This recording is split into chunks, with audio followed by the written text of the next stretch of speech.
FFAs, Ms. Ryleigh Jo Carson.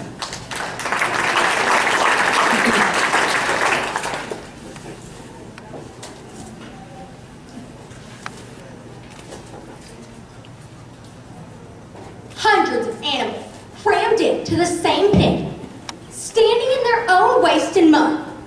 No clean water and disease running rampant.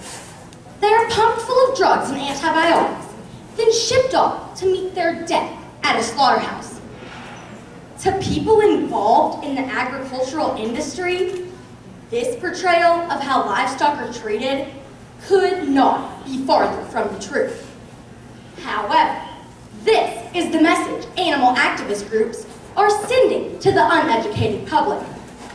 They want people to think that the products we are putting on the shelf are unsafe, and we would abuse and mistreat animals just to make an extra dollar. For years, animal activist groups have condemned animal agriculture and portrayed livestock producers as unethical and willing to do whatever it takes in order to make a profit. They have organized protests, funded negative advertisement campaigns, and influenced our political process. Unfortunately, they are the voice the American public is hearing. Animal activist groups, such as the Humane Society of the United States, PETA, and more than 100 others have existed for decades. They are well established, financially sound, and recognizable. The HSUS is the largest animal activist organization in the world, with an estimated annual membership of 450,000 members, and in 2010, operated off a $121 million budget. Last year, $27 million of their budget went towards a category they described as attacking animal agriculture. The HSUS consider livestock no different than people. They describe feed yards as factory farms, where animals are raised for food in extreme confinement, with no consideration of the animal's comfort. I have been involved in agriculture my whole life, and have had the values and ethics that go along with the industry instilled in me. The high-quality steers you see behind me are a product of these ethics and values. They were fed a high-quality ration, given safe injections to protect them from disease, and kept in a clean, safe environment. When these animals enter the food supply, my conscience will be clear, and I will be proud to have produced such a high-quality, nutritious product.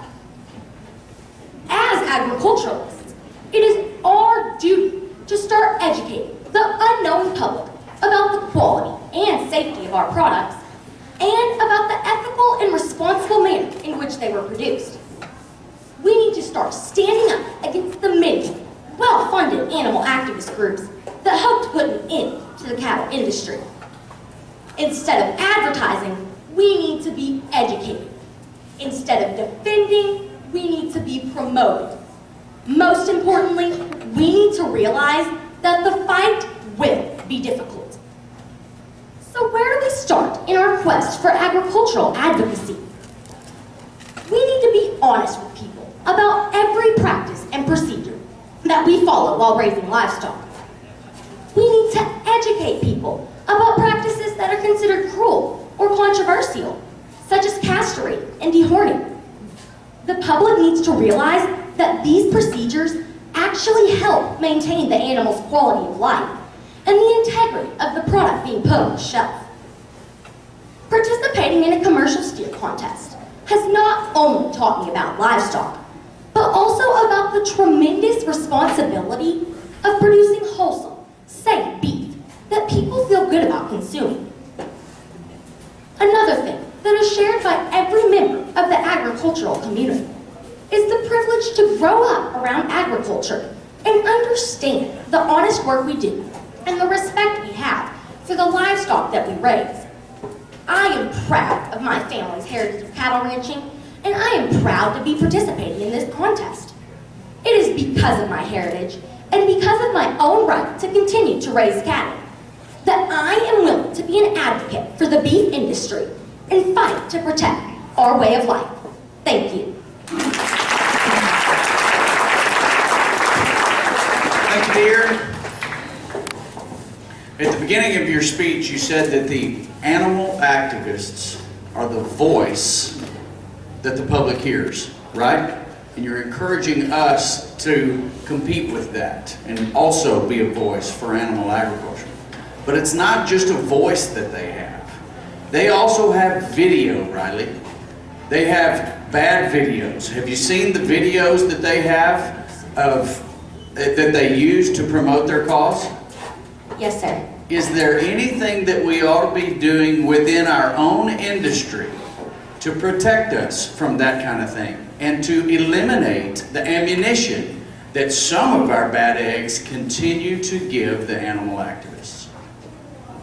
Unfortunately, there has been mistakes and incidences that have marked on the cattle industry.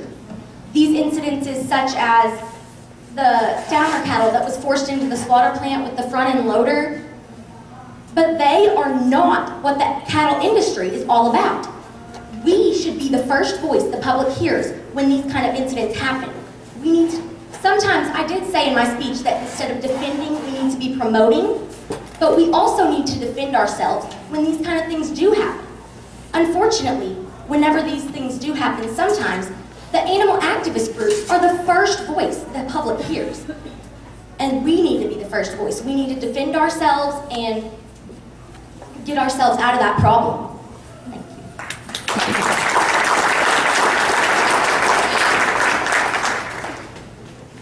Ryleigh, Joe, the answer to that question was very good. I wanted to follow up on that because it's very similar in the thought that I wanted to see what you were, going in regard to trying to help educate consumers and the public for the beef industry.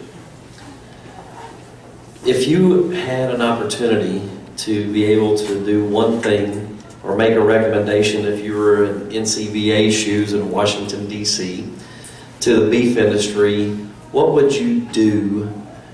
What would you recommend might be the absolute easiest and best thing to Cargill and Tyson and the large feed yards and ranches and the cattle industry that might help for consumers to trust that we are good caretakers of our cattle and our livestock during their raising and handling and then harvesting through those processes?